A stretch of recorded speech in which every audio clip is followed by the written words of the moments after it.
ಪ್ರಥಮೋ ಹನುಮಾನ್ ನಾಮ ದ್ವಿತೀಯೋ ಭೀಮ ಏವ ಚ ಪೂರ್ಣಪ್ರಜ್ಞಸ್ತೃತೀಯಸ್ತು ಭಗವತ್ಕಾರ್ಯಸಾಧಕಃ ಬುದ್ಧಿರ್ಬಲಂ ಯಶೋಧೈರ್ಯಂ ನಿರ್ಭಯತ್ವಂ ಅರೋಗತಾ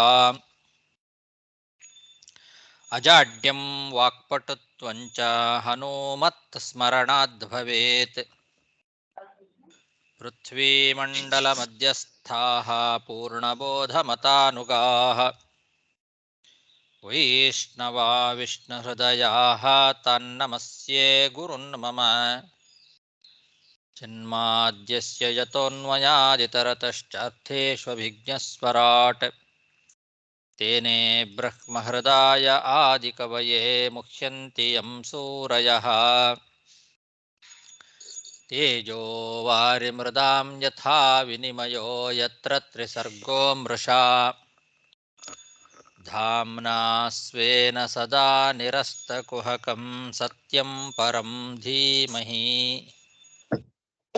ಸೃಷ್ಟಿಸ್ಥಿತ್ಯಪ್ಯೇಹಾನಿಯತಿದೃಶಿತಮೋ ಬಂಧಮೋಕ್ಷಾಶ್ಚ ಯಸ್ಮಾತ್ ಅಸ್ಯ ಶ್ರೀ ಬ್ರಹ್ಮರುದ್ರಪ್ರಭೃತಿಸುರನರದ್ವೀಷಶತ್ರುತ್ಮಕಸ್ಯ ವಿಷ್ಣೋರ್ವ್ಯಸ್ತಾಃ ಸಮಸ್ತಾಃ ಸಕಲಗುಣನಿಧಿಃ ಸರ್ವದೋಷವ್ಯಪೇತಃ ಪೂರ್ಣಾನಂದೋ ವ್ಯಯೋ ಯೋ ಗುರುರಪಿ ಪರಮಃ ಚಿಂತಯೇತಂ ಮಹಾಂತಂ ಯಂ ಪ್ರವ್ರಜन्तಮನುಪೇತಮಪೇತಕೃತ್ಯಂ ದ್ವೈಪಾಯನೋ ವಿರಹಕಾತರ ಆಜುಹಾವ ಪುತ್ರೇತಿ ತನ್ಮಯತಯಾ ತರವೋಪಿ ನೇದುಃ तं ಸರ್ವಭೂತಹೃದಯಂ ಮುನಿಮಾನತೋಸ್ಮಿ. ಶ್ರೀಗುರುಭ್ಯೋ ನಮಃ. ಹರಿ ಓಂ.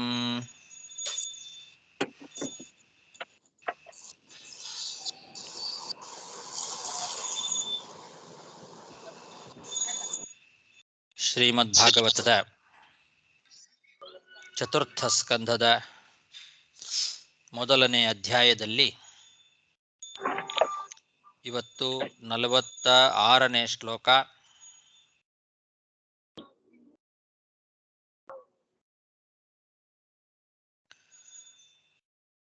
46 ಆಯ್ತಾ, 47.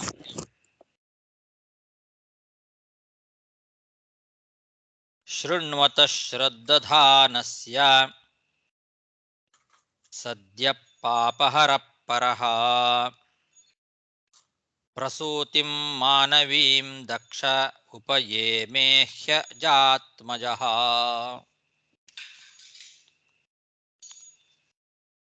ಮೈತ್ರೇಯ ಋಷಿಗಳು ವಿದುರನನ್ನ ಕುರಿತು ಹೇಳ್ತಾ ಇದ್ದಾರೆ. ಇದುವರೆಗೆ ಕರ್ದಮ ಮುನಿಯ ದೌಹಿತ್ರ ಸಂತಾನವನ್ನು ನಿನಗೆ ವರ್ಣನೆ ಮಾಡಿದೆ ಅಂತ ಹಿಂದಿನ ಶ್ಲೋಕದಲ್ಲಿ ಹೇಳಿದರು. ಏಷಃ ಕರ್ದಮ ದೌಹಿತ್ರ ಸಂತಾನಃ ಕಥಿತಃ ತವ. ಕರ್ದಮ ಋಷಿಗಳ ದೌಹಿತ್ರ ಸಂತಾನ, ಮಗಳಂದಿರ ಮಕ್ಕಳುಗಳ ಬಗ್ಗೆ ಅದರ ವಿವರಣೆಯನ್ನೆಲ್ಲ ನಿನಗೆ ಹೇಳಿದೆ. ಇದನ್ನ ಯಾರು ಶ್ರದ್ಧೆಯಿಂದ ಕೇಳ್ತಾರೋ ಅವರಿಗೆ ಕೂಡಲೇ ಸಕಲ ಪಾಪಗಳು ಕೂಡ ಪರಿಹಾರವಾಗ್ತದೆ ಅಂತ ಹೇಳ್ತಾ ಇದ್ದಾರೆ. ಈ ದೌಹಿತ್ರ ಮುನಿಗಳ ಸಂತಾನ 9 ಮಂದಿ ಬ್ರಹ್ಮಪುತ್ರರಾದ ಮಹರ್ಷಿಗಳೇನಿದ್ದಾರೆ ಅಂಥವರು ತಮ್ಮ ಸಂತತಿಗಳಿಂದ ಈ ಸೃಷ್ಟಿಯನ್ನು ಬೆಳೆಸಿರ್ತಕ್ಕಂತಹ ಒಂದು ಚರಿತ್ರೆಯನ್ನು ನಾನೇನು ಇದುವರೆಗೂ ವರ್ಣನೆ ಮಾಡಿದೆ. ಇದನ್ನ ಯಾರು ಕೇಳ್ತಾರೋ, ಶ್ರದ್ಧಧಾನಸ್ಯ ಶೃಣ್ವತಃ, ಶ್ರದ್ಧೆಯಿಂದ ಯಾರು ಕೇಳ್ತಾರೋ ಅದನ್ನ ಕೇಳಿದವರಿಗೆ ಕೂಡಲೇ ಸದ್ಯ ಪಾಪಹರಃ ಅಂತ, ಕೂಡಲೇ ಅವರ ಪಾಪಗಳೆಲ್ಲ ಪರಿಹಾರಗಳಾಗ್ತವೆ ಅಂತ ಹೇಳಿ, ಮುಂದೆ ಬ್ರಹ್ಮಪುತ್ರನಾಗಿರ್ತಕ್ಕಂತಹ ದಕ್ಷ ಪ್ರಜಾಪತಿ ಮನು ಮಹಾರಾಜನ ಮಗಳಾದ ಪ್ರಸೂತಿ ದೇವಿಯನ್ನ ಮದುವೆ ಮಾಡಿಕೊಂಡ. ಆ ಚರಿತ್ರೆಯನ್ನು ಮುಂದೆ ಹೇಳಲಿಕ್ಕೆ ಪ್ರಾರಂಭ ಮಾಡ್ತಾರೆ. ಪ್ರಸೂತಿಯ ಚರಿತ್ರೆ. ಹಿಂದೆ ಕರ್ದಮ ಚರಿತ್ರೆಯನ್ನು ಹೇಳಿದರು. ಕರ್ದಮ ಮುನಿಗೆ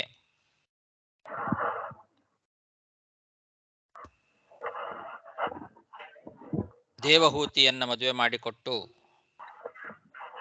ತನ್ಮೂಲಕವಾಗಿ ಆದ ಚರಿತ್ರೆಗಳನ್ನೆಲ್ಲ ವರ್ಣನೆ ಮಾಡಿ ಆದ ಮೇಲೆ ಈಗ ಮನುಮಹಾರಾಜನ ಮತ್ತೊಬ್ಬ ಮಗಳು ಪ್ರಸೂತಿ. ಆ ಪ್ರಸೂತಿಯ ಚರಿತ್ರೆಗಳನ್ನು, ಅವರ ಸಂತತಿಗಳನ್ನು ವರ್ಣನೆ ಮಾಡಲಿಕ್ಕೆ ಪ್ರಾರಂಭ ಮಾಡ್ತಾ ಇದ್ದಾರೆ. ಪ್ರಸೂತಿಂ ಮಾನವೀಂ ದಕ್ಷಃ ಉಪಯೇಮೆ. ಮಾನವೀಂ ಅಂದರೆ ಮನುಮಹಾರಾಜನ ಮಗಳು. ಸ್ವಯಂಭುವ ಮನುವಿನ ಮಗಳಾಗಿರ್ತಕ್ಕಂತಹ ಪ್ರಸೂತಿ ದೇವಿ ಏನಿದ್ದಾಳೆ ಅವಳನ್ನ ದಕ್ಷ ಪ್ರಜಾಪತಿ ಮದುವೆ ಮಾಡಿಕೊಂಡ. ಅಜಾತ್ಮಜಃ ಅಂದರೆ ಬ್ರಹ್ಮನ ಮಗ, ಬ್ರಹ್ಮದೇವರ ಮಗನಾದಂತಹ ದಕ್ಷ ಪ್ರಜಾಪತಿ ಮನು ಮಹಾರಾಜನ ಮಗಳಾದಂತಹ ಪ್ರಸೂತಿಯನ್ನ ಮದುವೆ ಮಾಡಿಕೊಂಡ. ಶೃಣ್ವತ ಶ್ರದ್ಧಾನಸ್ಯ ಸದ್ಯ ಪಾಪಹರ ಸದ್ಯ ಪಾಪಹರ ಪರಃ ಪ್ರಸೂತಿಂ ಮಾನವೀಂ ದಕ್ಷಃ ಉಪಯೇಮೆ ಹ್ಯಜಾತ್ಮಜಃ ತಸ್ಯಾಂ ಸಸರ್ಜ ದುಹಿತೃಃ ಷೋಡಶಾಮಲಲೋಚನಾಃ ತ್ರಯೋದಶಾದಾತ್ ಧರ್ಮಾಯ ತಥೈಕಾಂ ಅಗ್ನಯೇ ವಿಭುಃ. ನಾಳೆಗೆ ಕೊಡು, ಬಿಚ್ಚಿಡ್ತೀನಿ, ಕೊಡು, ಪೇಪರ್ ಕೊಡು, ಮಾಡ್ತೀನಿ.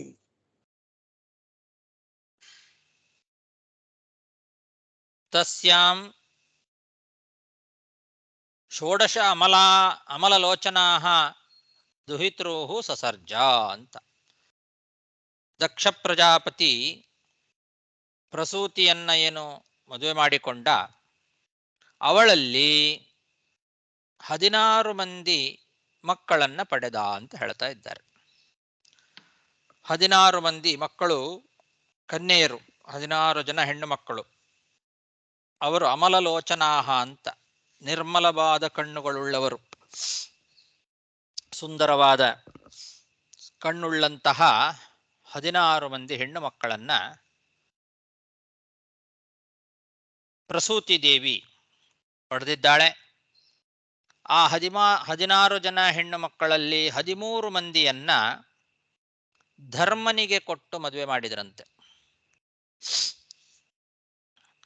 ಪ್ರಸೂತಿಯ ದಕ್ಷ ಪ್ರಜಾಪತಿ ಪ್ರಸೂತಿಯ 16 ಜನ ಮಗಳಂದಿರಲ್ಲಿ 13 ಜನರನ್ನ ಧರ್ಮ ಮದುವೆ ಮಾಡಿಕೊಂಡಿದ್ದಾನೆ, ಯಮಧರ್ಮ.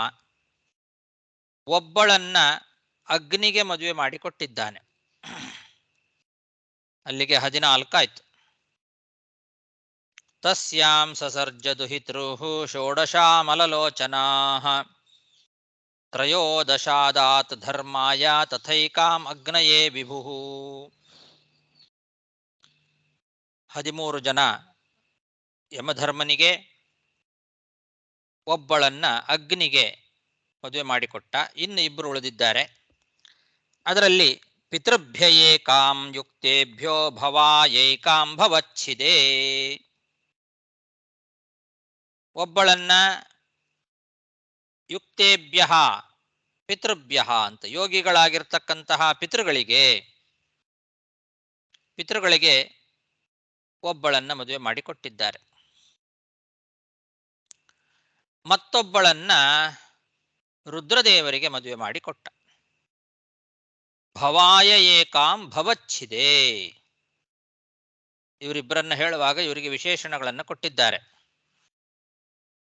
ಭವಚ್ಛಿದೇ ಭವಾಯ ಅಂತ, ಸಂಸಾರ ನಾಶಕನಾಗಿರ್ತಕ್ಕಂತಹ ಶಿವನಿಗೆ ಭವಾಯ ರುದ್ರ, ಅವನು ಸಂಸಾರ ನಾಶಕ, ಸಂಸಾರವನ್ನೇ ನಾಶ ಮಾಡತಕ್ಕಂತಹ ರುದ್ರದೇವರಿಗೆ ಒಬ್ಬಳನ್ನ ಮದುವೆ ಮಾಡಿಕೊಟ್ಟ. ಯುಕ್ತೇಭ್ಯ ಪಿತೃಭ್ಯ, ಯೋಗಿಗಳಾಗಿರ್ತಕ್ಕಂತಹ ಪಿತೃಗಳಿಗೆ ಮತ್ತೊಬ್ಬಳನ್ನ ಮದುವೆ ಮಾಡಿಕೊಟ್ಟ. ಅಲ್ಲಿಗೆ 16 ಜನ ಮಗಳಂದಿರು ಮದುವೆಯನ್ನು ಮಾಡಿಕೊಂಡ ವಿಷಯ ಆಯ್ತು.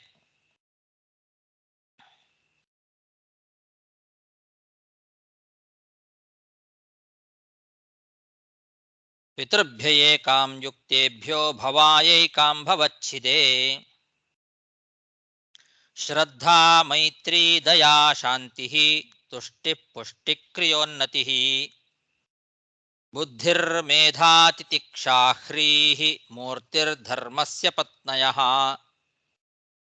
ಶ್ರದ್ಧಾ ಸೂತ ಶುಭಂ ಮೈತ್ರೀ ಪ್ರಸಾದಂ ಅಭಯಂ ದಯಾ. 13 ಜನ ಮಗಳಂದಿರನ್ನ ಯಮಧರ್ಮರಾಜನಿಗೆ ಕೊಟ್ಟು ಮದುವೆ ಮಾಡಿದ ದಕ್ಷ ಪ್ರಜಾಪತಿ ಅಂತೇನು ಹಿಂದೆ ಹೇಳಿದರು. ಆ 13 ಜನ ಯಾರು ಅನ್ನೋದನ್ನ ಇಲ್ಲಿ ಹೇಳ್ತಾ ಇದ್ದಾರೆ. ದಕ್ಷ ಪ್ರಜಾಪತಿ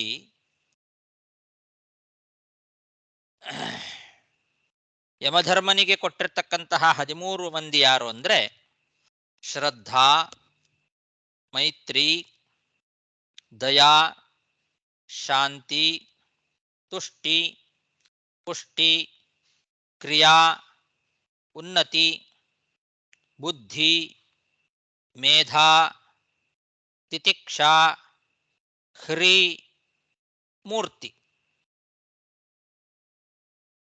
ಇಷ್ಟು 13 ಜನ. ಈ 13 ಜನರನ್ನ ಧರ್ಮಸ್ಯ ಪತ್ನಯಃ, ಇವರು ಧರ್ಮರಾಜನ ಪತ್ನಿಯರು.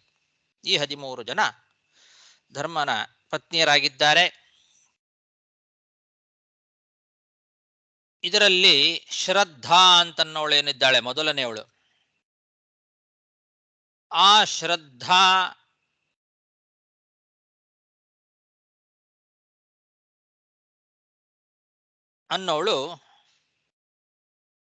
ಅನ್ನವಳಿಗೆ ಶುಭ, ಮೈತ್ರಿ ಅಲ್ಲ, ಶ್ರದ್ಧಾಳಿಗೆ ಶುಭ ಅಂತನ್ನೋನು ಮಗ. ಮೈತ್ರಿ ಅಂತನ್ನೋಳು ಎರಡನೆಯವಳೇನಿದ್ದಾಳೆ ಅವಳಿಗೆ ಪ್ರಸಾದ ಅಂತನ್ನೋನು ಮಗನಾಗಿ ಹುಟ್ಟುತ್ತಾನೆ. ಮೂರನೆಯವಳು ದಯಾ, ಅವಳಿಗೆ ಅಭಯ ಅಂತನ್ನೋನು ಮಗನಾಗಿ ಹುಟ್ಟುತ್ತಾನೆ. ಹಾಗೆ 3 ಜನರದ್ದು ಹೇಳಿದ್ದಾರೆ ಇದರಲ್ಲಿ. ಶ್ರದ್ಧಾಸೂತ ಶುಭಂ, ಶ್ರದ್ಧಾ ಶುಭಂ ವಸೂತ ಅಂತ. ಶ್ರದ್ಧಾ ಅಂತನ್ನೋಳು ಶುಭನನ್ನ ಹಡದ್ಲು, ಮೈತ್ರಿ ಪ್ರಸಾದನನ್ನ, ಅಭಯಂ ದಯಾ, ದಯಾ ಅಂತನ್ನೋಳು ಅಭಯನನ್ನ ಹಡದ್ಲು ಅಂತ.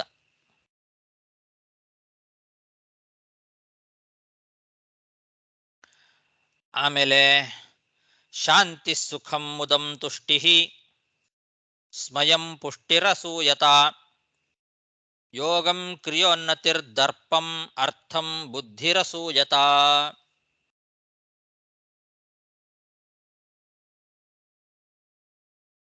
ಆಮೇಲೆ 4ನೆಯವಳು ಶಾಂತಿ. ಶಾಂತಿ ಅನ್ನೋಳು ಸುಖನನ್ನ ಹಡಿತಾಳೆ. ಶಾಂತಿ ಸುಖಂ. ಮುದಂ ತುಷ್ಟಿ, ತುಷ್ಟಿ ಅಂತನ್ನೋಳು ಮೋದನನ್ನ ಹಡಿತಾಳೆ. ತುಷ್ಟಿಯ ಮಗ ಮುದ. ಆಮೇಲೆ ಪುಷ್ಟಿಯ ಮಗ ಸ್ಮಯ.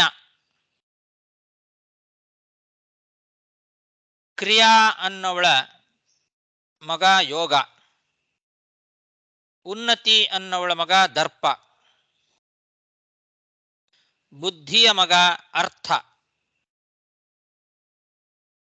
ಶಾಂತಿ ಸುಖಂ ಮುದಂ ತುಷ್ಟಿ ಸ್ಮಯಂ ಪುಷ್ಟಿರಸೂಯತ ಯೋಗಂ ಕ್ರಿಯೋನ್ನತಿರ್ದರ್ಪಂ ಅರ್ಥಂ ಬುದ್ಧಿರಸೂಯತ ಮೇಧಾ ಸ್ಮೃತಿಂ ತಿತಿಕ್ಷಾ ಚ ಕ್ಷೇಮಂ ಹ್ರೀ ಪ್ರಶ್ರಯಂ ಶ್ರುತಂ ಮೂರ್ತಿ ಸರ್ವಗುಣೋತ್ಪತ್ತಿ ನರನಾರಾಯಣ ವೃಷಿ.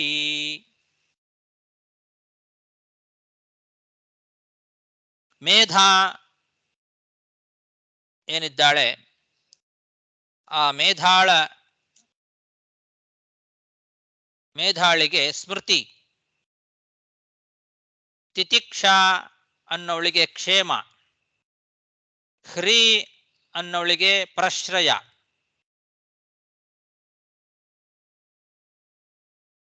ಆಮೇಲೆ ಮೂರ್ತಿ ಕೊನೆಯವಳು 13ನೆಯವಳು ಮೂರ್ತಿ. ಆ ಮೂರ್ತಿ ದೇವಿಗೆ ಹುಟ್ಟಿರ್ತಕ್ಕಂಥವರೇ ಸಕಲ ಗುಣನಿಧಿಗಳಾಗಿರ್ತಕ್ಕಂತಹ ನರನಾರಾಯಣರು.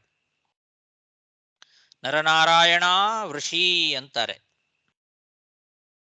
ಯಮಧರ್ಮನಿಗೆ ಮೂರ್ತಿ ದೇವಿ ಏನಿದ್ದಾಳೆ, ಇವಳು ಕೊನೆಯವಳು, 13ನೇವಳು, ದಕ್ಷ ಪ್ರಜಾಪತಿಯ ಮಗಳಂದಿರಲ್ಲಿ 13ನೇವಳು ಮೂರ್ತಿ ದೇವಿ. ಆ ಮೂರ್ತಿ ದೇವಿಗೆ ಹುಟ್ಟಿದವರು ನರ ಮತ್ತು ನಾರಾಯಣ ಅಂತ ಇಬ್ರು.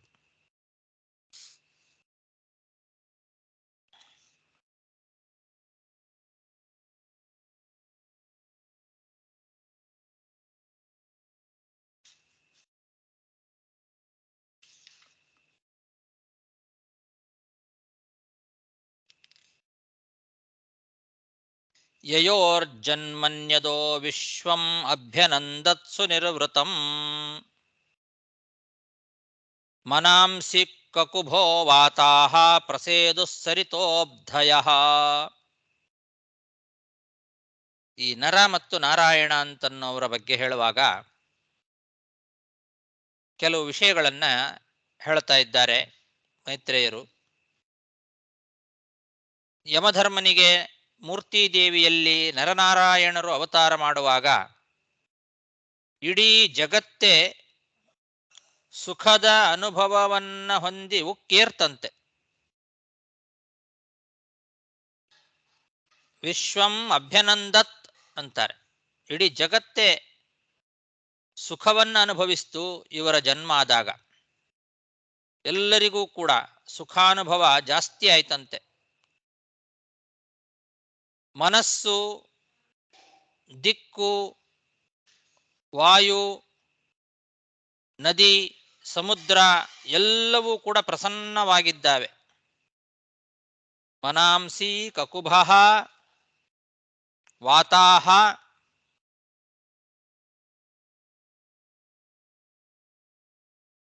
ಸರಿತಃ ಅಬ್ದಯಃ. ಸರಿತಃ ಅಂದ್ರೆ ಸಮುದ್ರಗಳು, ನದಿಗಳು, ಅಬ್ದಯ ಸಮುದ್ರಗಳು ಎಲ್ಲವೂ ಕೂಡ ಪ್ರಸೇದುಹು ಪ್ರಸನ್ನವಾಗಿದ್ದಾವೆ.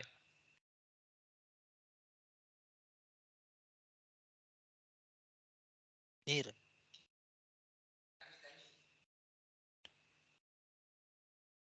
ನೀರು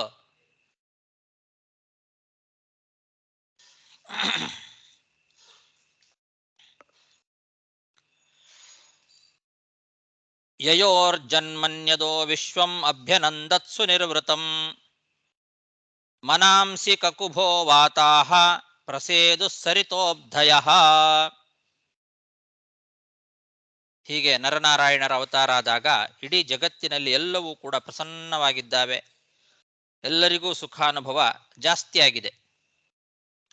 ದಿವ್ಯವಾದ್ಯಂತತೂರ್ಯಾಣಿ ಪೇತು ಕುಸುಮವೃಷ್ಟಯಃ ಮುನಯಃ ತುಷ್ಟುವುಸ್ತುಷ್ಟಾಃ ಜಗುರ್ಗಂಧರ್ವ ಕಿನ್ನರಾಃ. ಈ ನರನಾರಾಯಣರ ಅವತಾರ ಆದಾಗ ಅಂತರಿಕ್ಷದಲ್ಲಿ ವಾದ್ಯಗಳೆಲ್ಲ ಮೊಳಗಿದ್ದಾವೆ.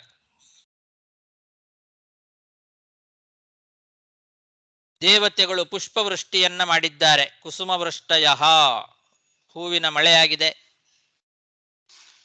ಋಷಿಮುನಿಗಳೆಲ್ಲ ಬಹಳ ಸಂತುಷ್ಟರಾಗಿ ಸ್ತೋತ್ರ ಮಾಡಿದ್ದಾರೆ. ಋಷಿಮುನಿಗಳಿಗೆಲ್ಲ ಬಹಳ ಸಂತೋಷ ಆಗಿದೆ. ಎಲ್ಲರೂ ಸ್ತೋತ್ರ ಮಾಡ್ತಾ ಇದ್ದಾರೆ. ಗಂಧರ್ವರು, ಕಿನ್ನರರು ಎಲ್ಲರೂ ಗಾನ ಮಾಡ್ತಾ ಇದ್ದಾರೆ.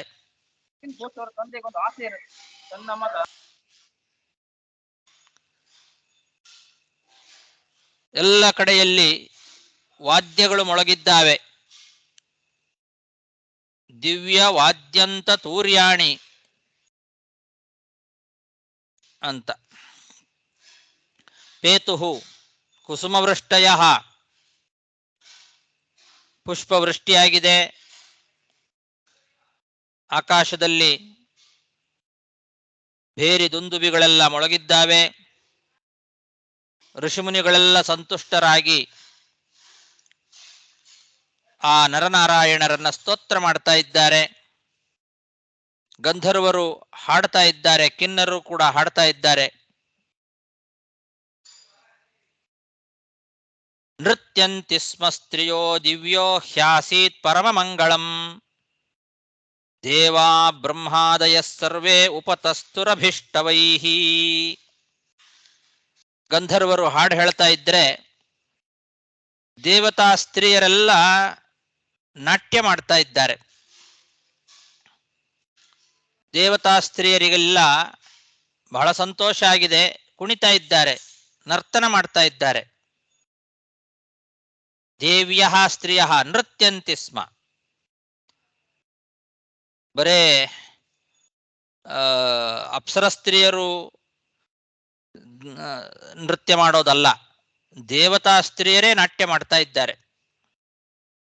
ಎಲ್ಲ ಕಡೆಯಲ್ಲಿ ಪರಮ ಮಂಗಳ ಉಂಟಾಗಿದೆ. ಪರಮ ಮಂಗಳಂ ಹಿ ಆಸೀತ್. ಬ್ರಹ್ಮಾದಿ ದೇವತೆಗಳೆಲ್ಲರೂ ಕೂಡ ಎದ್ದು ನಿಂತು ಒಳ್ಳೆ ಸ್ತೋತ್ರಗಳಿಂದ ಭಜನೆ ಮಾಡ್ತಾ ಇದ್ದಾರೆ. ಆ ಎಲ್ಲ ಬ್ರಹ್ಮಾದಿ ದೇವತೆಗಳು ಈ ನರನಾರಾಯಣರ ಅವತಾರ ಆದ ಕೂಡಲೇ ಬಂದು ಸ್ತೋತ್ರ ಮಾಡಿದ್ದಾರೆ, ಎಲ್ಲರೂ ಸೇವೆ ಮಾಡಿದ್ದಾರೆ.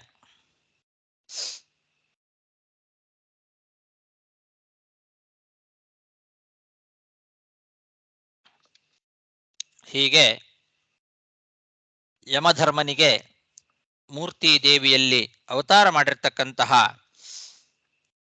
ಯಾವ ನರ ಮತ್ತು ನಾರಾಯಣ ಅಂತ ಇಬ್ಬರಿದ್ದಾರೆ, ಅವರನ್ನ ಎಲ್ಲ ದೇವತೆಗಳು ಋಷಿಮುನಿಗಳು ಕೊಂಡಾಡ್ತಾ ಇದ್ದಾರೆ, ಹೊಗಳ್ತಾ ಇದ್ದಾರೆ. ಗಂಧರ್ವರು ಕಿನ್ನರರು ಗಾನ ಮಾಡ್ತಾ ಇದ್ದಾರೆ. ಎಲ್ಲ ಕಡೆಯಲ್ಲಿ ಅತ್ಯಂತ ಪರಮಮಂಗಳ ಉಂಟಾಗಿದೆ ಅಂತ ಹೀಗೆ ವಿದುರನಿಗೆ ಮೈತ್ರೇಯರು ಉಪದೇಶ ಮಾಡ್ತಾ ಇದ್ದಾರೆ. ಬ್ರಹ್ಮಾದಿ ದೇವತೆಗಳೆಲ್ಲ ಸ್ತೋತ್ರ ಮಾಡಿದ್ದನ್ನ ಹೇಳ್ತಾ ಇದ್ದಾರೆ.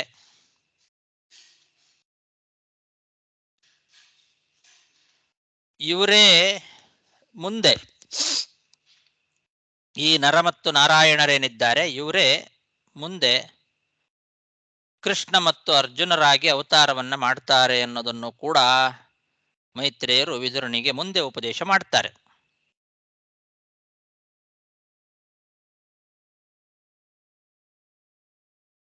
ದೇವಾ ಊಚುಹು. ದೇವತೆಗಳು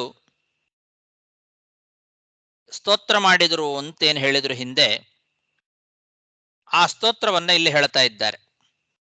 ಬ್ರಹ್ಮಾದಿ ದೇವತೆಗಳೆಲ್ಲ ಉತ್ತಮ ಸ್ತೋತ್ರಗಳಿಂದ ಆ ನರನಾರಾಯಣರನ್ನ ಸ್ತೋತ್ರ ಮಾಡಿದರು ಅಂತೇನು ಹೇಳಿದ್ರು, ಆ ಸ್ತೋತ್ರ ದೇವಾ ಊಚುಹು. ಯೋ ಮಾಯಯಾ ವಿರಚಿತಂ ನಿಜಯಾತ್ಮನೀದಂ ಖೇರೂಪಭೇದಮಿವ ತತ್ ಪ್ರತಿಚಕ್ಷಣಾಯ ಏತೇನ ಧರ್ಮ ಸದನೆ ಋಷಿಮೂರ್ತಿನಾದ್ಯ ಪ್ರಾದುಶ್ಚಕಾರ ಪುರುಷಾಯ ನಮಃ ಪರಸ್ಮೈ. ದೇವತೆಗಳು ಆ ನಾರಾಯಣನನ್ನ ಸ್ತೋತ್ರ ಮಾಡಿದ್ದು ಹೇಗೆ ಅಂತಂದ್ರೆ,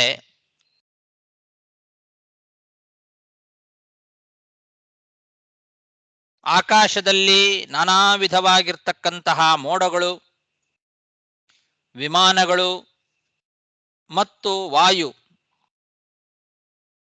ಇದೆಲ್ಲ ಆಕಾಶವನ್ನ ಆಶ್ರಯಿಸಿಕೊಂಡು ಹೇಗೆ ಇರ್ತಾವೋ, ಮೋಡಗಳಾಗಿರ್ಬೋದು, ವಿಮಾನಗಳಾಗಿರ್ಬೋದು ಮತ್ತು ಗಾಳಿ ಮೊದಲಾದವುಗಳೆಲ್ಲ ಆಕಾಶವನ್ನ ಆಶ್ರಯಿಸಿಕೊಂಡು ಹೇಗೆ ಇರ್ತಾವೋ, ಹಾಗೆ ಪರಮಾತ್ಮನಲ್ಲಿ ಅವನ ಇಚ್ಛೆಯಿಂದಲೇ ನಾನಾ ವಿಧವಾದ ವಿಚಿತ್ರವಾದ ಪ್ರಪಂಚ ನಿರ್ಮಿತವಾಗಿ ಅವನನ್ನೇ ಆಶ್ರಯಿಸಿಕೊಂಡು ಇದೆ ಅಂತ ದೃಷ್ಟಾಂತಪೂರ್ವಕವಾಗಿ ಭಗವಂತನನ್ನ ಹೇಗೆ ಆಶ್ರಯಿಸಿಕೊಂಡಿದೆ ಈ ಜಗತ್ತು ಅಂತ ಹೇಳ್ತಾ ಇದ್ದಾರೆ. ಆಕಾಶದಲ್ಲಿ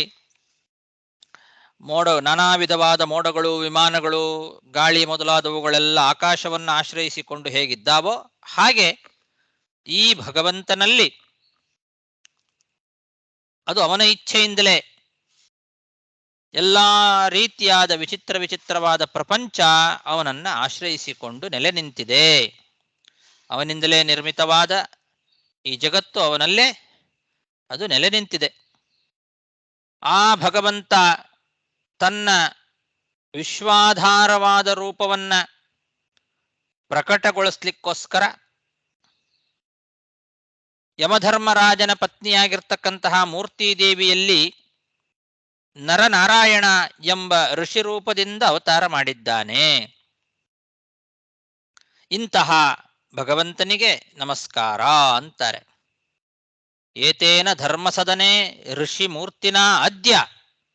ಧರ್ಮಸದನೆ ಅಂದ್ರೆ ಯಮಧರ್ಮರಾಜನ ಮನೆಯಲ್ಲಿ, ಋಷಿಮೂರ್ತಿನ ಮೂರ್ತಿ ದೇವಿಯಲ್ಲಿ ಈಗ ಪ್ರಾದುಶ್ಚಕಾರ, ಈ ನರನಾರಾಯಣ ಎಂಬ ಋಷಿ ರೂಪದಿಂದ ಅವತಾರವನ್ನ ಮಾಡಿದ್ದಾನೆ. ಅಂತಹ ಪುರುಷನಾದ ಸರ್ವೋತ್ತಮನಾದ ಭಗವಂತನಿಗೆ ನಮಸ್ಕಾರ ಅಂತ ಇದ್ದಾರೆ. ಯೋ ಮಾಯಯಾ ವಿರಚಿತಂ ನಿಜಯಾತ್ಮನೀದಂ ಖೇರೂಪಭೇದಮಿವ ತತ್ಪ್ರತಿಚಕ್ಷಣಾಯ ಏತೇನ ಧರ್ಮಸದನೆ ಋಷಿಮೂರ್ತಿನಾದ್ಯ ಪ್ರಾದುಶ್ಚಕಾರ ಪುರುಷಾಯ ನಮಃ ಪರಸ್ಮೈ. ಸೋಯಂ ಸ್ಥಿತಿವ್ಯತಿಕರೋಪಶಮಾಯ ಸೃಷ್ಟಾನ್ ಸತ್ವೇನ ನಃ ಸುರಗಣಾನನುಮೇಯ ತತ್ವಃ ದೃಶ್ಯಾದದಭ್ರಕರುಣೇನ ವಿಲೋಕನೇನ ಯಚ್ಛ್ರೀನಿಕೇತಮಮಲಂ ಕ್ಷಿಪತಾರವಿಂದಂ. ಈ ಭಗವಂತ ಅವನು ಶಾಸ್ತ್ರಕ್ಕೆ ಅನುಸಾರಿಯಾದ ಅನುಮಾನದಿಂದ ಅವನನ್ನ ನಾವು ಊಹಿಸಿ ತಿಳ್ಕೊಳ್ಬೇಕು. ಅಂತಹ ಸ್ವರೂಪವುಳ್ಳವನಾಗಿದ್ದಾನೆ ಆ ಭಗವಂತ. ಅನುಮೇಯ ತತ್ವ ಅಂದ್ರೆ ಹಾಗೆ. ಆ ಭಗವಂತ ತತ್ವ ಅದು ಅನುಮೇಯ ತತ್ವ, ಅನುಮಾನ ಮಾಡಿ ತಿಳ್ಕೊಳ್ಬೇಕು. ಹೇಗೆ? ಶಾಸ್ತ್ರಾನುಸಾರಿಯಾದ ಯುಕ್ತಿಗಳಿಂದ. ಕೇವಲ ಯುಕ್ತಿಗಳು ಅದು ಸಾಧಕ ಅಲ್ಲ. ಶಾಸ್ತ್ರಾನುಸಾರಿಯಾದ, ವೇದಶಾಸ್ತ್ರಗಳಿಗೆ ಅನುಸಾರಿಯಾದ ಅನುಮಾನಗಳೇನಿದ್ದಾವೆ, ಯುಕ್ತಿಗಳು, ಅವುಗಳಿಂದ ಊಹಿಸಿ ತಿಳ್ಕೊಳ್ಬೇಕಾದಂತಹ ಸ್ವರೂಪವುಳ್ಳವನಾಗಿದ್ದಾನೆ. ನಮ್ಮನ್ನೆಲ್ಲ ಲೋಕಮರ್ಯಾದೆ ಹಾಳಾಗದಂತೆ ನೋಡ್ಕೊಳ್ಬೇಕು ಅಂತ ಹೇಳಿ ಸತ್ವಗುಣದಿಂದ ಸೃಷ್ಟಿ ಮಾಡಿದ್ದಾನೆ ಅಂತ ದೇವತೆಗಳು ಹೇಳ್ತಾ ಇರೋ ಮಾತಿದು. ಸತ್ವಗುಣದಿಂದ ನಮ್ಮನ್ನೆಲ್ಲ ಸೃಷ್ಟಿ ಮಾಡಿದ್ದಾನೆ. ಯಾಕೆ? ಲೋಕದ ಮರ್ಯಾದೆ ಹಾಳಾಗಬಾರದು, ಅದನ್ನು ನೋಡ್ಕೊಳ್ಬೇಕು ಅಂತನ್ನೋದಕ್ಕೋಸ್ಕರ ನಮ್ಮನ್ನೆಲ್ಲ ಸೃಷ್ಟಿ ಮಾಡಿದ್ದಾನೆ. ಆದ್ದರಿಂದ ಅಂತಹ ಭಗವಂತ ದೃಶ್ಯಾತ್ ಅದಭ್ರಕರುಣೇನ ವಿಲೋಕನೇನ ಯತ್ ಶ್ರೀನಿಕೇತಂ ಅಮಲಂ ಕ್ಷಿಪತ ಅರವಿಂದಂ. ಸೌಂದರ್ಯದ ಖಣಿ ಆ ಭಗವಂತ, ಸೌಂದರ್ಯದ ಆಗರದಂತೆ ಇದ್ದಾನೆ. ನಿರ್ಮಲವಾದ ಕಮಲದ ಹೂವನ್ನು ಕೂಡ ನಾಚಿಸುವಂತಹ ಅಪಾರವಾದ ಕಾರುಣ್ಯ. ಕ್ಷಿಪತಾ ಅರವಿಂದಂ, ಕಮಲದ ಹೂವನ್ನು ಕೂಡ ನಾಚಿಸುವಂತಹ ಅಪಾರವಾದ ಕಾರುಣ್ಯದಿಂದ ತುಂಬಿದ ಕಣ್ಣು. ಅಂತಹ ಸುಂದರವಾದ ಕಣ್ಣಿಂದ ನಮ್ಮನ್ನ ನೋಡಲಿ ಭಗವಂತ. ಅದಭ್ರ ಕರುಣೇನ ವಿಲೋಕನೇನ ದೃಶ್ಯಾತ್.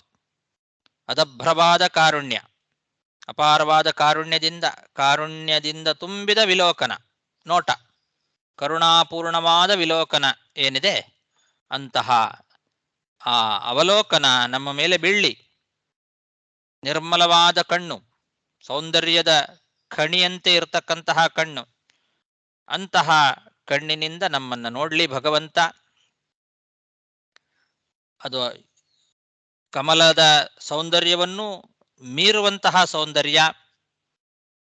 ಅಂತಹ ಕಮಲಾಕ್ಷ ಭಗವಂತನ ಆ ಒಂದು ನೋಟ ನಮ್ಮ ಮೇಲೆ ಬೀಳಲಿ. ಸೋಯಂ ಸ್ಥಿತಿವ್ಯತಿಕರೋಪಶಮಾಯ ಸೃಷ್ಟಾನ್ ಸತ್ವೇನ ನಃ ಸುರಗಣಾನ್ ಅನುಮೇಯ ತತ್ವಃ ದೃಶ್ಯಾದದಭ್ರಕರುಣೇನ ವಿಲೋಕನೇನ ಯಚ್ಛ್ರೀನಿಕೇತಮಮಲಂ ಕ್ಷಿಪತಾರವಿಂದಂ.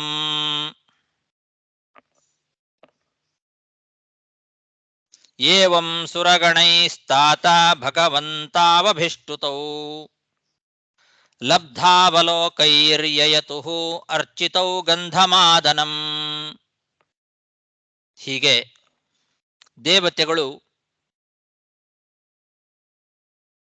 ನರನಾರಾಯಣರ ದರ್ಶನವನ್ನು ಪಡೆದು ಆ ನರನಾರಾಯಣರನ್ನ ಆರಾಧನೆ ಮಾಡಿ ಸ್ತೋತ್ರ ಮಾಡಿದ ನಂತರದಲ್ಲಿ ಪೂಜ್ಯರಾಗಿರ್ತಕ್ಕಂತಹ ನರನಾರಾಯಣ ಎಂಬ ಮಹರ್ಷಿಗಳಿಬ್ಬರೂ ಕೂಡ ಗಂಧಮಾದನ ಪರ್ವತಕ್ಕೆ ಹೊರಟು ಹೋದರು. ಯಮಧರ್ಮರಾಜನ ಮನೆಯಲ್ಲಿ ಮೂರ್ತಿ ದೇವಿಯಲ್ಲಿ ಈ ರೀತಿ ನರ ಮತ್ತು ನಾರಾಯಣರ ಅವತಾರ ಆಗಿದೆ. ಆದಾಗ ಎಲ್ಲ ದೇವತೆಗಳು ಕೂಡ ಬಂದು ಹೀಗೆ ಸ್ತೋತ್ರ ಮಾಡಿದ್ದಾರೆ. ಎಲ್ಲ ಕಡೆಯಲ್ಲಿ ಪರಮ ಮಂಗಳ ಉಂಟಾಗಿದೆ.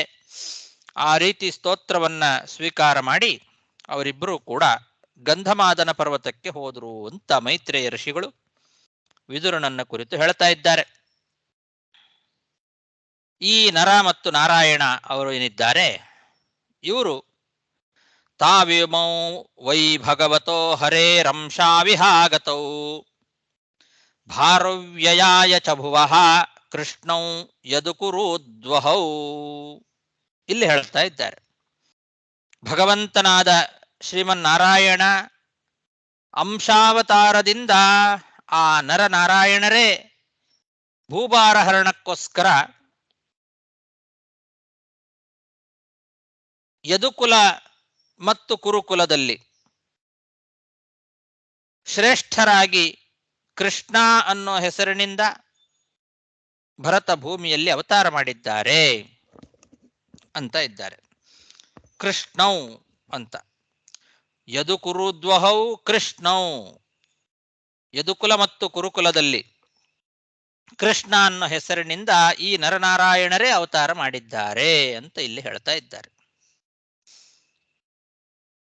ಯದುಕುಲದಲ್ಲಿ ಯದುಕುಲ ಶ್ರೇಷ್ಠನಾಗಿ ಕೃಷ್ಣ, ಕುರುಕುಲದಲ್ಲಿ ಕುರುಕುಲ ಶ್ರೇಷ್ಠನಾಗಿ ಅರ್ಜುನ ಅಂತ ಹಾಗೆ ಇಟ್ಟುಕೊಳ್ಬೇಕು.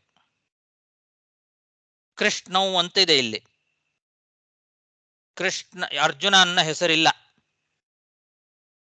ಕೃಷ್ಣೌ ಅನ್ನೋ ಪದದಿಂದ ಇಬ್ಬರು ಕೃಷ್ಣರು ಅಂತ ಹೇಳಿದ್ದಾರೆ. ಕುರುಕುಲ ಶ್ರೇಷ್ಠನಾದ ಅರ್ಜುನನಿಗೂ ಕೂಡ ಕೃಷ್ಣ ಅಂತ ಹೆಸರಿದೆ. ಅದಕ್ಕೆ ಕೃಷ್ಣೌ ಅಂತ ಅಷ್ಟೇ ಹೇಳಿತು ಭಾಗವತ. ಇಲ್ಲಿ ಇದುವರೆಗೆ ಹೇಳಿದ ವಿಷಯದಲ್ಲಿ ಸ್ವಲ್ಪ ವಿಚಾರ ಮಾಡತಕ್ಕಂತಹ ಅಂಶ ಇದೆ. 52ನೇ ಶ್ಲೋಕದಲ್ಲಿ ಹೇಳುವಾಗ ಇದು ಇಲ್ಲಿ ಇದುವರೆಗೂ ಹೇಳಿದ್ದೆಲ್ಲ ನರನಾರಾಯಣರಿಗೆ ಒಟ್ಟಿಗೆ, ಇಬ್ಬರಿಗೂ ಕೂಡ ಒಟ್ಟಿಗೆ ಸೇರಿಸಿಕೊಂಡೇ ದೇವತೆಗಳು ಸ್ತೋತ್ರ ಮಾಡಿದ್ದಾರೆ. ಅಲ್ಲಿ ಸ್ತೋತ್ರ ಮಾಡುವಾಗ ಸಕಲ ಗುಣನಿಧಿ ಅಂತ ಹೇಳಿದ್ದಾರೆ. ಇಲ್ಲಿ ನರ ಅಂತನ್ನೋನು ಅವನು ಅರ್ಜುನ, ಸಾಕ್ಷಾತ್ ವಿಷ್ಣುವಿನ ಅವತಾರ ಅಲ್ಲ, ಅವನು ಶೇಷನ ಅವತಾರ. ನಾರಾಯಣ ಸಾಕ್ಷಾತ್ ಭಗವಂತನ ಅವತಾರ. ಈ ವಿಷಯವನ್ನು ನಾವು ಮೊದಲು ತಿಳ್ಕೊಳ್ಬೇಕು. ನರ ಶೇಷಾವತಾರ, ಅವನಲ್ಲಿ ವಿಷ್ಣುವಿನ ಆವೇಶ ಮಾತ್ರ ಇದೆ.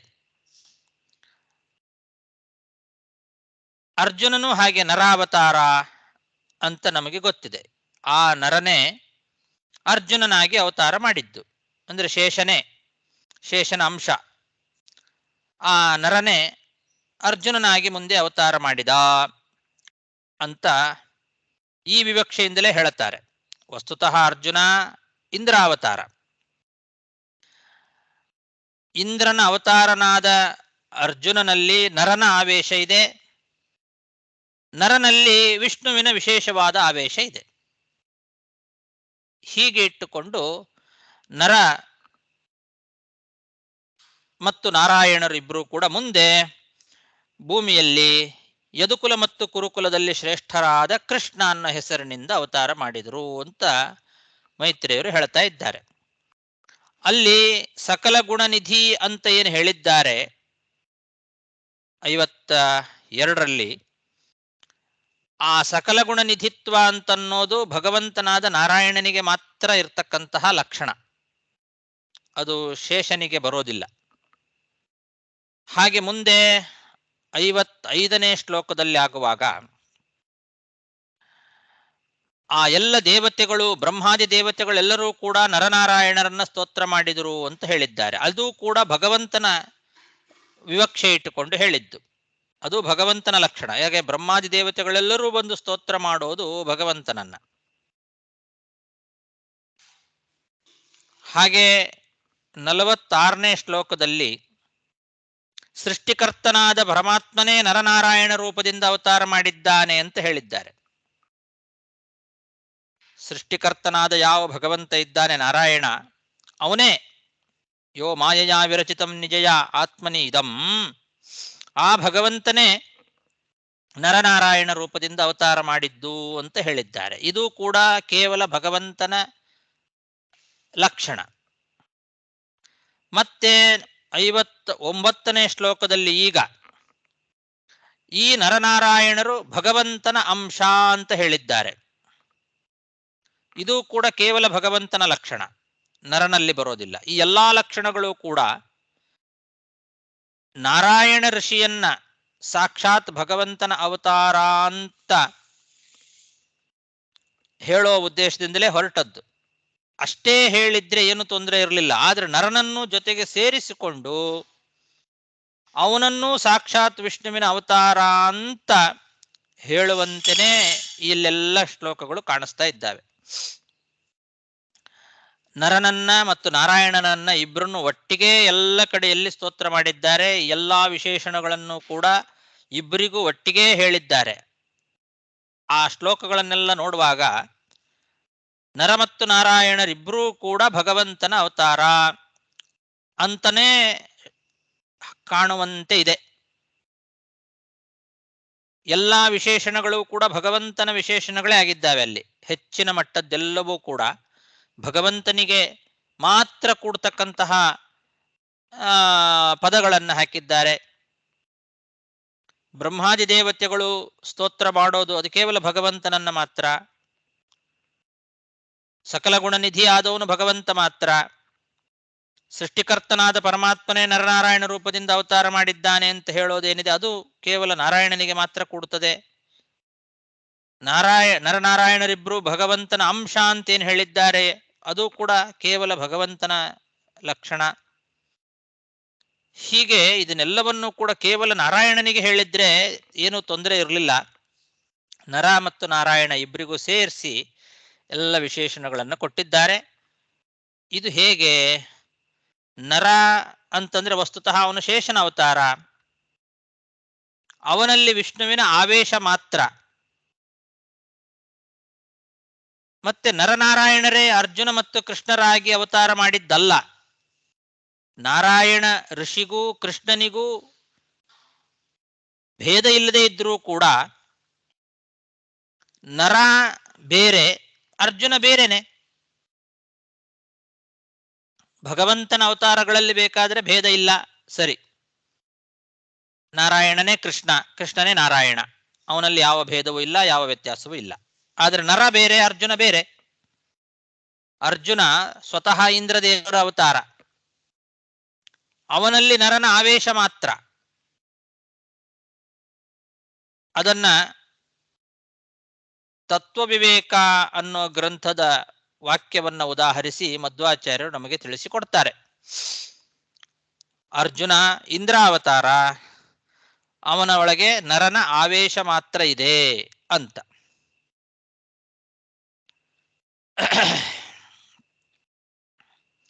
ಮತ್ತೆ ಇಲ್ಲಿ ಹರೇ ಅಂಶೌ ಇಹಾಗತೌ ಅಂತ 59ನೇ ಶ್ಲೋಕದಲ್ಲಿ ಭಗವಂತನ ಅಂಶ ಅಂತ ಹೇಳಿದ್ದಾರೆ. ನರನನ್ನೂ ಕೂಡ ಸಾಕ್ಷಾತ್ ಭಗವಂತನ ಅವತಾರ ಅಂತ ಹೇಳಿದಂತೆ ಕಾಣಿಸ್ತದಲ್ಲ. ಇದು ಬೇರೆ ವ್ಯಾಖ್ಯಾನಕಾರರೆಲ್ಲ ಹಾಗೇ ತಗೊಂಡು ಬಿಟ್ಟಿದ್ದಾರೆ. ನರನೂ ಕೂಡ ಭಗವಂತನ ಸಾಕ್ಷಾತ್ ಅವತಾರ, ನಾರಾಯಣನೂ ಭಗವಂತನ ಸಾಕ್ಷಾತ್ ಅವತಾರ ಅಂತ ತಗೊಂಡ್ಬಿಟ್ರು. ಯಾಕೆ? ತಾವಿವೌ ವೈ ಭಗವತೋ ಹರೇಹೇ ಅಂಶೌ ಇಹಾಗತೌ ಅಂತ ಹೇಳಿದ್ದೆ. ಅಲ್ಲಿ ಇಬ್ಬರನ್ನು ಕೂಡ ಸೇರಿಸ್ಕೊಂಡೇ ಹೇಳಿಬಿಟ್ಟಿದ್ದಾರೆ, ಹರಿಯ ಅಂಶ ಅಂತ. ಆದರೆ ಒಂದು ಕಡೆಯಲ್ಲಿ ಗಿರಿಧರ ವ್ಯಾಖ್ಯಾನದಲ್ಲಿ ಮಾತ್ರ ನಾರಾಯಣ ಭಗವಂತನ ಅವತಾರ, ನರ ಭಗವಂತನ ಅಂಶಾವೇಶ ಅಂತ ಹೇಳಿದ್ದಾರೆ.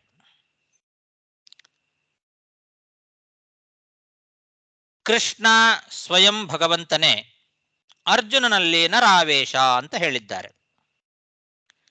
ಇನ್ನು ಶುಕದೇವ ವ್ಯಾಖ್ಯಾನದಲ್ಲಿ ಕೃಷ್ಣ ಆದಿನಾರಾಯಣ, ನಾರಾಯಣ ಋಷಿ ಏನಿದ್ದಾನಲ್ಲ ಇವನು, ಅಂದ್ರೆ ಈಗ ಯಮಧರ್ಮನಲ್ಲಿ ಅವತಾರ ಮಾಡಿದ ನಾರಾಯಣ ಋಷಿ, ಇವನು ಮಾತ್ರ ಜಗೃಹೇ ಪೌರುಷಂ ರೂಪಂ ಅಂತ ಮೊದಲು ಭಾಗವತದಲ್ಲಿ ಹೇಳಿದ ಪುರುಷನಾಮಕ ದ್ವಿತೀಯ ನಾರಾಯಣನ ಅಂಶಭೂತನಾದ ತೃತೀಯ ನಾರಾಯಣ ಅಂತ ಹೇಳ್ತಾರೆ. ಆದಿನಾರಾಯಣ ಅಲ್ಲ ಅಂತ ಅವರ ಅಭಿಪ್ರಾಯ. ಶುಕದೇವ ವ್ಯಾಖ್ಯಾನದಲ್ಲಿ ಭಗವಂತನ ಅವತಾರಗಳಲ್ಲಿ ವ್ಯತ್ಯಾಸವನ್ನ ಅವರು ಚಿಂತನೆ ಮಾಡ್ತಾರೆ. ದೊಡ್ಡ ತಪ್ಪದು. ಅವ್ರು ಹೇಳೋ ಪ್ರಕಾರ ಕೃಷ್ಣ ಆದಿನಾರಾಯಣ, ಈ ನಾರಾಯಣ ಋಷಿ ಇದ್ದಾನಲ್ಲ ಇವನು ದ್ವಿತೀಯ ನಾರಾಯಣ. ಜಗೃಹೇ ಪೌರುಷಂ ರೂಪಂ ಅಂತ ಎರಡನೇ ನಾರಾಯಣ ಅಂತ, ಅವನು ದ್ವಿತೀಯ ನಾರಾಯಣ ಅಂತೆ. ಅವನ ಅಂಶ ಈ ನಾರಾಯಣ ಋಷಿ, ಅವನ ಅಂಶದಿಂದ ಬಂದವನು ಇವನು ಮೂರನೇ ನಾರಾಯಣ ಅಂತ ಹೇಳ್ತಾರೆ. ಅಲ್ಲಿ ಹುಟ್ಟಿದವನು ಎರಡನೇ ನಾರಾಯಣ, ಪುರುಷನಾಮಕನಾದ ನಾರಾಯಣ ಎರಡನೇವನು, ದ್ವಿತೀಯ ನಾರಾಯಣ. ಅವನ ಅಂಶದಿಂದ ಹುಟ್ಟಿದವನು ಇವನು ತೃತೀಯ ನಾರಾಯಣ ಅಂತ. ಹೀಗೆ ಭಗವಂತನ ರೂಪಗಳಲ್ಲಿ ಭೇದವನ್ನ ತಿಳಿತಾ ಇದ್ದಾರೆ. ಅದು ಕೂಡ ಶಾಸ್ತ್ರ ನಿಷಿದ್ಧವಾಗಿರ್ತಕ್ಕಂಥದ್ದು. ನರನ ಆವೇಶವನ್ನ ಅರ್ಜುನನಲ್ಲಿ ಬೇರೆ ವ್ಯಾಖ್ಯಾನಕಾರರು ಕೂಡ ಒಪ್ಪಿದ್ದಾರೆ, ಅರ್ಜುನನಲ್ಲಿ ನರಾವೇಶ ಇದೆ ಅಂತ. ಆದರೆ ಅರ್ಜುನ ಅಂಶಿ, ನರ ಅನ್ನೋನು ಅವನ ಅಂಶ. ಅಂಶ ಅಂಶಿಯಲ್ಲಿ ಒಂದರೊಳಗೊಂದು ಸೇರ್ಕೊಂಡಿದೆ. ಅದು ನದಿಯಲ್ಲಿ ನದಿಗಳು ಹೋಗಿ ಸಮುದ್ರವನ್ನು ಸೇರುವಂತೆ ಅಂಶ ಅಂತನ್ನೋದು ಅಂಶಿಯಲ್ಲಿ ಸೇರ್ಕೊಂಡಿದೆ. ಅರ್ಜುನ ಅಂಶಿ, ಅವನೊಳಗೆ ನರ ಎಂಬ ಅಂಶ ಬಂದು ಸಮುದ್ರದಲ್ಲಿ ನೀರು ಸೇರ್ಕೊಂಡಂತೆ ಸೇರ್ಕೊಂಡಿದೆ ಅಂತ ಹೀಗೆ ಹೇಳ್ತಾರೆ. ಈ ಎಲ್ಲ ಬೇರೆ ವ್ಯಾಖ್ಯಾನಕಾರರು ಹೇಳಿದ್ದೇನಿದೆ ಇದು ತತ್ವವಿವೇಕ ಅಂತನ್ನೋ ಗ್ರಂಥಕ್ಕೆ ವಿರುದ್ಧವಾಗಿರ್ತಕ್ಕಂತಹ ವಿಷಯ. ಅದಕ್ಕೆ ಮಧ್ವಾಚಾರ್ಯರು ಆ ತತ್ವವಿವೇಕದ ಶ್ಲೋಕವನ್ನು ನಮಗೆ ಉದಾಹರಿಸಿ ಇದನ್ನು ಹೇಗೆ ಅರ್ಥ ಮಾಡಿಕೊಳ್ಬೇಕು ಅಂತ ತಿಳಿಸಿಕೊಟ್ಟಿದ್ದಾರೆ. ನರೇ ವಿಷ್ಣು ಸಮಾವಿಷ್ಟ ಸ್ವಯಂ ನಾರಾಯಣೋ ಹರಿಹಿ ಅರ್ಜುನೇ ಚ ನರಾವೇಶ ಕೃಷ್ಣೋ ನಾರಾಯಣ ಸ್ವಯಂ ಇತಿ ತತ್ವವಿವೇಕೇ. ತತ್ವವಿವೇಕದ ಈ ಶ್ಲೋಕ ನಮಗೆ ನರ ಮತ್ತು ನಾರಾಯಣರ ಬಗ್ಗೆ ಸರಿಯಾದ ಅಭಿಪ್ರಾಯವನ್ನು ತಿಳಿಸಿಕೊಡ್ತಾ ಇದೆ. ನಾರಾಯಣ ಸಾಕ್ಷಾತ್ ಭಗವಂತನೇ, ಆದರೆ ನರ ಇದ್ದಾನಲ್ಲ ಅವನು ಶೇಷಾವತಾರನಾದ ನರ, ಶೇಷನ ಅವತಾರ. ಅವನಲ್ಲಿ ಭಗವಂತನ ಆವೇಶ ಮಾತ್ರ. ಹಾಗೆ ಕೃಷ್ಣ ಸಾಕ್ಷಾತ್ ಭಗವಂತನೇ, ಇಂದ್ರಾಂಶನಾಗಿರ್ತಕ್ಕಂತಹ ಅರ್ಜುನನಲ್ಲಿ ಹರಿಯ ಆವೇಶದಿಂದ ಕೂಡಿದ ನರ ಏನಿದ್ದಾನೆ ಅವನ ಆವೇಶ ಮಾತ್ರ ಇದೆ ಅಂತ ಇದು ತತ್ವವಿವೇಕ ಹೇಳ್ತಾ ಇದೆ. ಅರ್ಜುನೇಚ ನರಾವೇಶ ಕೃಷ್ಣೋ ನಾರಾಯಣ ಸ್ವಯಂ. ನರನಲ್ಲಿ ವಿಶೇಷವಾಗಿ ವಿಷ್ಣುವಿನ ಆವೇಶ ಇದೆ. ಅಂತಹ ವಿಷ್ಣುವಿನ ಆವೇಶವಿರುವ ನರ ಅರ್ಜುನನಲ್ಲಿ ಆವಿಷ್ಟನಾಗಿದ್ದಾನೆ.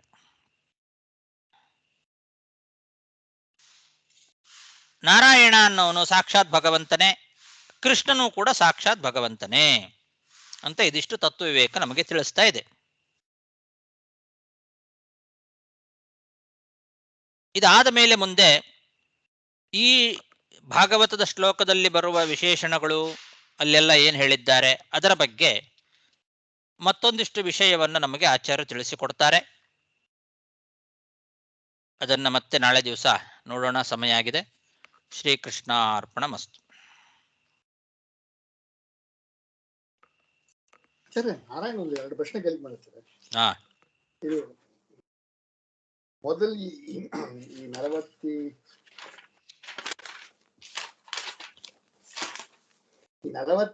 52ನೇ ಶ್ಲೋಕದಲ್ಲಿ ರೈಟ್, ಧರ್ಮರಾಜ ಮತ್ತು ಮೂರ್ತಿಯಲ್ಲಿ ಬಂದು ನರನಾರಾಯಣ ಹುಟ್ಟಿರೋ, ಋಷಿಯ ಹುಟ್ಟಿರೋ ಹಾ, ನರನೊಳಗ ಬಂದು ಶೇಷದೇವರು ಬಂದು ವಿಷ್ಣು ಒಂದು ಅಂಶವ ಇದ್ದಾರೆ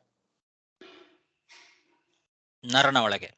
ನರನೊಳಗೆ ಶೇಷ ಅವತಾರ, ಅವತಾರ, ಅವನೊಳಗೆ ಆವೇಶ, ಅದರ ಆವೇಶ ಒಂದು ವಿಷ್ಣು. ಹ್ಮ್. ಇದೇ ಬಂದು ಈ ನರನಾರಾಯಣ ಬಂದು ತಿರುವು ಬಂದು ಕೃಷ್ಣ ಮತ್ತು ಅರ್ಜುನನ ಹುಟ್ಟುತ್ತಾರೆ. ಅಲ್ಲಿ ಬಂದು ಕೃಷ್ಣ ಸ್ವಯಂ ದೇವರು, ನಾರಾಯಣ. ಅರ್ಜುನನ ಒಳಗೆ ಬಂದು ಈ ಶೇಷ ಮತ್ತು ವಿಷ್ಣು ಇದ್ದಾರೆ. ಅಲ್ಲಿ ಅರ್ಜುನ ಮತ್ತು ವಿಷ್ಣುವ ಅಲ್ಲಿ ಏರಿ ಬರ್ತಾರೆ ಅರ್ಜುನೊಳಗೆ. ಅರ್ಜುನ ಸ್ವತಃ ಇಂದ್ರಾವತಾರ. ಒಂದು ಅವನ ಒಳಗೆ ಹ. ಭಗವಂತನ ಆವೇಶವುಳ್ಳಂತಹ ಯಾವ ನರ ಇದ್ದಾನಲ್ಲ, ಈಗ ಹೇಳಿದ ಅವನ ಆವೇಶವೂ ಇದೆ. ಓಕೆ, ಸೊ ಅಲ್ಲಿ ಬಂದು ಇಂದ್ರ ಶೇಷನೊಳಗೆ ದೇವರು ಇದ್ದಾರೆ. ಎರಡು ಬಂದು ಇದ್ದಾರೆ ಅರ್ಜುನೊಳಗ. ಇಂದ್ರ ನರನ ಆವೇಶ. ನರ ಅಂದ್ರೆ ಭಗವಂತನಿಂದ ಆವಿಷ್ಟನಾದ ಶೇಷ. ಅವನ ಆವೇಶ ಅರ್ಜುನನೊಳಗೆ ಇದೆ. ಆದ್ರಿಂದ ಇಂದ್ರನಿಗೆ ಬಂದು ಅಟ್ಟು ಬಲ ಬರ್ತಾನೆ. ಹೌದು ಹೌದು, ಅರ್ಜುನನಿಗೆ, ಇಂದ್ರನಿಗಲ್ಲ. ಅರ್ಜುನನಿಗೆ. ಹಾ, ಈ ಯಾ ನರನಾರಾಯಣ ಬಂದು ಬದ್ರಿಲಿ ಬಂದು ತಪಸ್ ಇವರೇ ಯಾರು? ಧರ್ಮರಾಜನ ಮಕ್ಕಳಾದ ನರನಾರಾಯಣರೇನಿದ್ದಾರೆ, ಇವರೇ ಅಲ್ಲಿ ಹೋಗಿ ವಾಸ ಮಾಡ್ಕೊಂಡಿರೋದು. ಈಗಿರೋ ನಾರಾಯಣ ಬದ್ರಿಯಲ್ಲಿ ಏನ್ ಹೇಳ್ತೇವಲ್ಲ ನಾವು, ನಾರಾಯಣ ಪರ್ವತಗಳು, ಇವರೇ ವಾಸ ಮಾಡ್ಕೊಂಡಿರತಕ್ಕಂಥದ್ದು. ಗಂಧಮಾನ ಪರ್ವತಕ್ಕೆ ಹೋದ್ರು ನೋಡಿರ, ಅದೇನದು? ಅದು ಅದರದ್ದೇ ಭಾಗ. ಓಕೆ, ಗಂಧಮಾನ ಪರ್ವತದ ಭಾಗವೇ ಒಂದು ಬದ್ರಿ.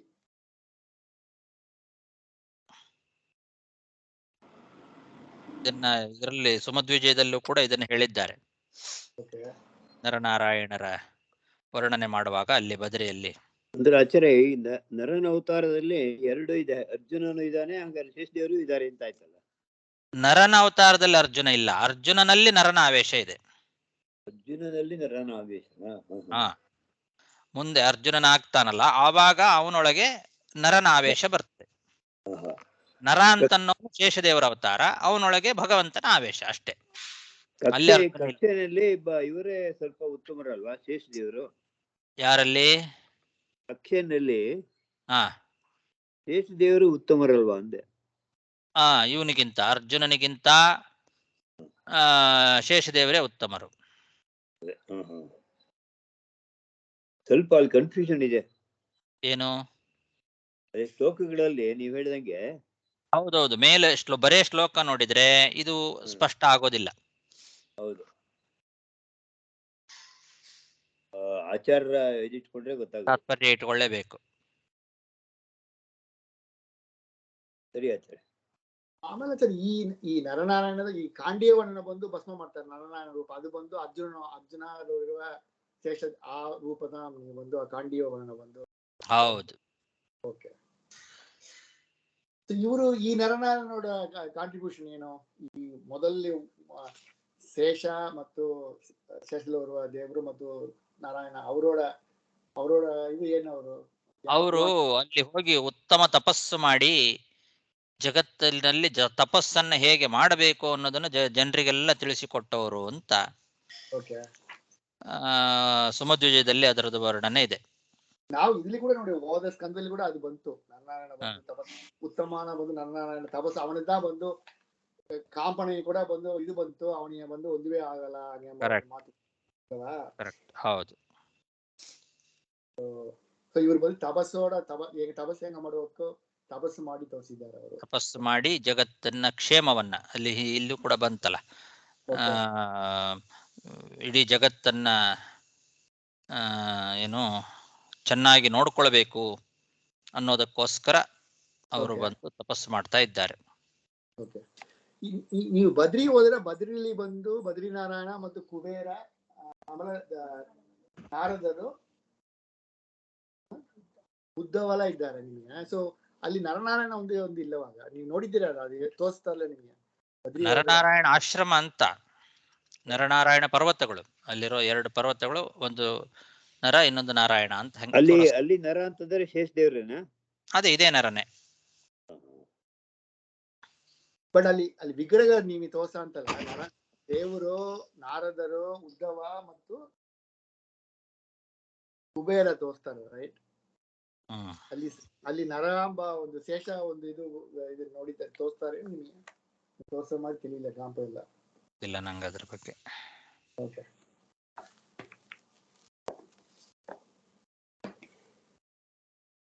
ಆಯ್ತಾ? ಧನ್ಯವಾದಗಳು ಆಚಾರ್ಯರೇ. ಹರಯೇ ನಮಃ. ನಮಸ್ಕಾರ. ನಮಸ್ಕಾರ ಆಚಾರ್ಯ. ನಮಸ್ಕಾರ ಆಚಾರ್ಯ. ನಮಸ್ಕಾರ. ಜೈ ಶ್ರೀನಿವಾಸ. ನಮಸ್ಕಾರ ಗುರುಗಳೇ.